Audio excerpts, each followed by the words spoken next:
Morning, guys. Happy Monday. I think I finally have figured it out why the news has been so crazy over the last, I know you could say forever, but recently. And it's the moon. You guys, it's the moon, right? That makes people do crazy things. You had the super blood moon last night, which means the moon is appearing brighter and closer than it normally does. There was a lunar eclipse. I think people just needed to get through this stage, right? Astrologically, we've just been a little bit off, huh? Don't you think that could explain what's going on in politics and everything else? I mean, I don't have any other explanation, so I figure this is about as good as any. So I'm going to stick to it until proven wrong. That's what I'm going to do. Hope you guys had a great weekend. Certainly a lot of news to get through. And I'd like to start with one of the things that we talked about last week, which were the Americans that were killed in Syria. As you know, here on SmartHER News, we always like to honor those who gave their lives in service to the country, but who serve the country on a regular basis. I'm a military wife, of a military veteran, and I think it's really important. I think it's missing from news. And here's one of the reasons why. There were 4 Americans killed in Syria, but another American died in Germany, and his body was flown home this weekend.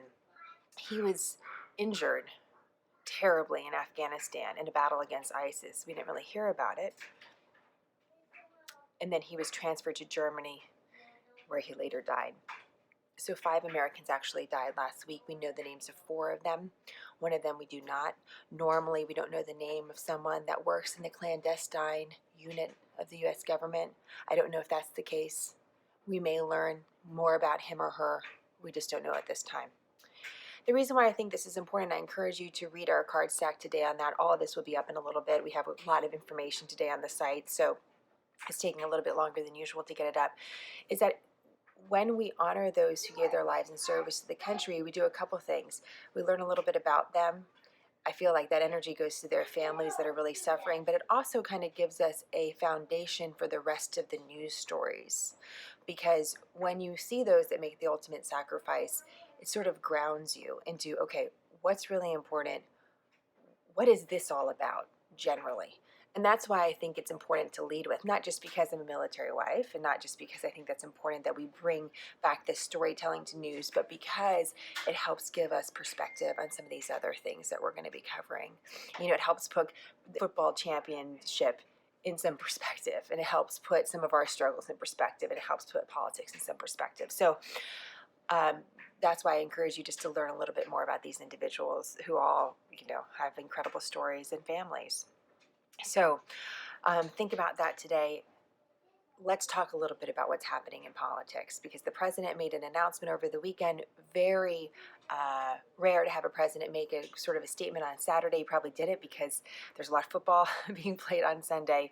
And so here's where we are with the government shutdown. Still in a historic government shutdown. Congress is not back in session. Of course, it's a federal holiday, Martin Luther King Day today. And so Congress will be back on Tuesday.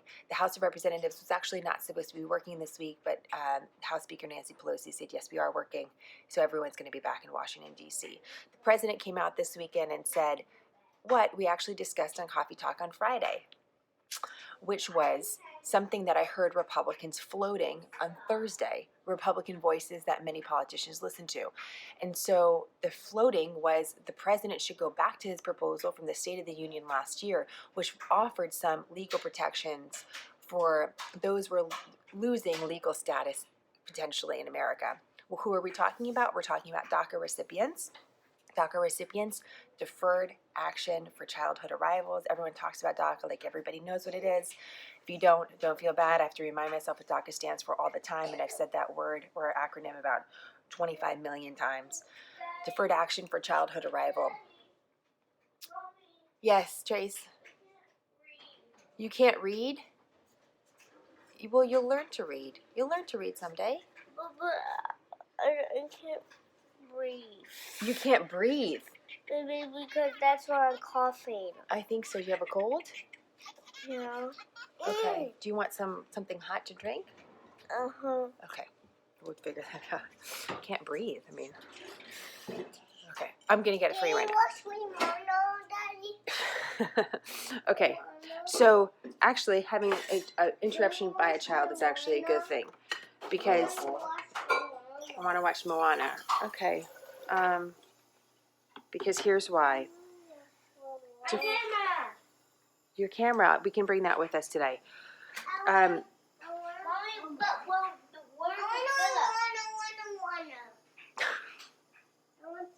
Okay. Okay, I don't have any film, so give me a second with this. Let me get you something hot to drink. And one thing at a time. You got to prioritize and execute here, people. Okay, quickly. Here's what's going. This is why who DACA recipients are. DACA recipients could be children that were brought across the border illegally at the age of my child, you know, at 4, where they didn't have a say. They were with their parents, and they've lived in this country for, 15 years, and maybe didn't even know that they didn't have legal status, but they don't. They don't, and technically they don't have legal status to be in America. So President Obama, a couple of years ago, said, this group of people, I am going to essentially give legal status. It's difficult. You don't just get a check mark. You would have to show that you're in good standing with your community and that you were attending school or you were working, and it would allow you to stay in the country and work. And every 2 years, you'd have to check in and continue to see if you have that legal status. It was a very specific group of people, but it's varied. It's been a couple million people, depending on what dates they use, to down to, I think, 700,000, which is what the president is offering. So the problem, and this is a good lesson, when President Obama did this, developed DACA, he did it through executive order, did it through the White House branch, and therefore anything that's done with one president can be reversed by another. And President Trump said, I don't like DACA. I don't think this is the way we should do it. We should do it differently. And so he was part of the challenge in the courts to overturn DACA, which is still in the courts right now. So the president said today, or on Saturday, was, okay, here's the deal. I'm going to give you something, Democrats, that I don't want, which is to give legal status to this group of DACA recipients and to this group that's receiving temporary protection, which is a lot of Central Americans here because of any numbers of disasters in their own countries. I'm going to give this group of people extended protection in exchange for border wall funding. This is something, Democrats, that you wanted. This is what I would like to propose. And that is likely what the Senate is going to vote on this week. The Democrats instantly said, well, this is not good enough. And the media reports have been like, this is non-starter. But this is what a negotiation is. This is the opening. Democrats have said, well, we want permanent legal status. And Republicans say, no way, that's amnesty. And if you do that, that's going to make the United States a magnet for bringing, young children in, which is already happening because, those on the outside are going to think that they're going to get some sort of legal status eventually here. So that's why Republicans don't want it. Democrats, this has been part of their platform of trying to get legal status / citizenship for DACA recipients and others. The problem last time when this proposal was floated was just that Republicans didn't like this idea that legal status could be granted to people and that it looks like a reward for bad behavior for coming into the country illegally. It sends a bad message to those that are attempting to come into the country illegally. And Democrats wanted more people added to the category. So instead of 1 million people, they wanted 3 million people included, and then it was becoming more and more. And because we don't know the number of illegal immigrants in America, we actually don't really know how many qualify for this. So I hope that's long-winded, but I hope it's a little helpful. The bottom line is the president, although being criticized for it, did make an opening proposal. Democrats over the last week in the House are passing bills that provide funding for all sorts of categories except for the border wall. The president wants border wall funding. He wants more federal judges. He wants more border security. He wants more technology. Democrats say, okay, we're going to give you some border security. We're going to give some infrastructure spending at legal ports in the border, but we're not giving you a dime for any sort of barrier ever. So let's see if we can make a deal. Folks, I don't know. But that's a little background about what's going on. I hope that's helpful. If you have any questions, please go ahead and DM me. I'm happy to answer them as they come up. And I think it's important that you understand kind of what's happening. I don't like the way it's being portrayed in the media as like, this is nothing. I think the president actually did something that he didn't want to do, and that Republicans, well, some of them don't want to do. But in speaking to some Republicans last week, some of them are open to providing this legal status temporarily to get through this period. From what my understanding from Democrats is that they don't want to negotiate any of this until the government reopens. So here we are in the standoff. Okay, so that's what's going on. Hope that's helpful. Okay. A couple of things I think you should know about too, just sort of for fun, is if you were watching any football yesterday, even if you weren't, I think it's important to know that this was the first time in NFL history that the 2 championship games for the conferences, major conferences in the league, went into overtime. The Super Bowl will be the New England Patriots, the underdogs, and the LA Rams, also the underdogs. So that will be interesting. Those 2 teams haven't met in 17 years, and so that's what's going to happen on February 3rd, but you should know, kind of a historic day in the NFL. And also something really important today, weather is super bad in huge parts of the country, but it's causing problems all over the place because of infrastructure, power outages, really bad flight delays. You have that on top of some TSA workers that are not showing up to work because they're not getting paid. Could be a tough day to travel. And also really important, Kamala Harris, who's the first female and first African-American Attorney General in California, now Senator, announced that she's running for president this morning. So the Democrat field is getting more and more crowded for 2020.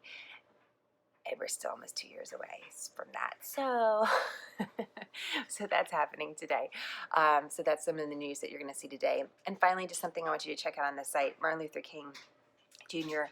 This is the holiday that we celebrate to honor him. His birthday is January 15th, but Ronald Reagan back in the early 1980s said that the third Monday in January would be to honor him. That would be a federal holiday. So hopefully some of you have work off and school off, and as a way to honor him, I put one of his really important sermons. I mean, there's so many important ones, but I put one of his really important sermons and a quote that I hadn't really seen isolated exactly that way on the website, as well as the I Have a Dream speech that he gave in Washington, D.C. I like to read that speech every year on